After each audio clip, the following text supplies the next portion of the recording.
Vous avez apporté beaucoup d'éléments sur les bouleversements diplomatiques durables provoqués par l'élection de Donald Trump. Et nous en avions parlé avec des universitaires au moment du scrutin, mais le ressenti des membres de la délégation est évidemment plus concret. D'autant plus que le déplacement s'est déroulé au moment où on a eu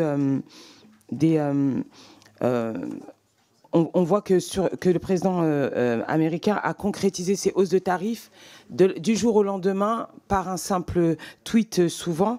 Et on imagine d'ailleurs que certains des interlocuteurs qui sont face à lui sont assez médusés par ce coup de force et qu'ils restent dans un état de sidération. On va certainement voir des effets sur le niveau de vie des Américains, certainement aussi un effet récessif durable et des conséquences négatives sur le pouvoir d'achat des Américains. À l'heure où les tensions avec les États-Unis se durcissent manifestement, tant sur le plan commercial que du fait... la question qu'on pose, c'est comment la France peut-elle redynamiser ses outils diplomatiques en matière de soft power et en faire à nouveau un levier stratégique dans notre relation aux États-Unis en particulier. Merci pour cette question et on salue Alain David qui nous a rejoint à nouveau. Merci et peut-être... Pardon ? Prenez la parole, prenez le micro.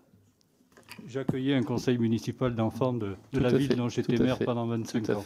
Et donc une question à deux voix. Et on vous remercie pour ça. Et peut-être en guise de conclusion, Monsieur le Premier ministre, comment voyez-vous la suite du mandat du président Trump? Est-ce que ça sera pour vous une parenthèse dans l'histoire des États-Unis et du monde, ou au contraire le début d'une nouvelle ère pour l'humanité?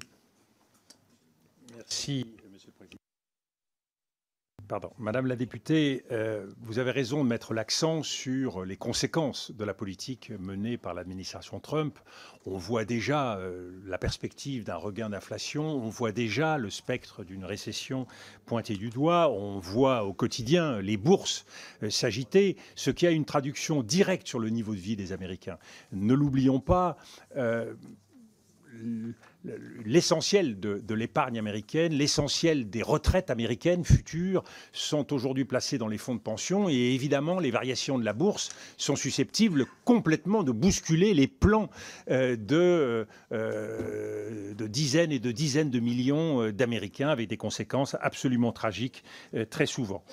Ça pose la question de savoir comment nous pouvons revaloriser notre propre soft power compte tenu du fait qu'une des premières conséquences de la politique menée par Trump, c'est de rendre infiniment moins attractive ce que les Américains avaient l'habitude d'appeler l'American Way of Life. Il est évident que peu de gens ont envie de vivre le désastre au quotidien qu'offre le spectacle de cette administration, même si certains continuent d'espérer que les classes moyennes à terme pourraient en bénéficier à travers cette politique de réindustrialisation.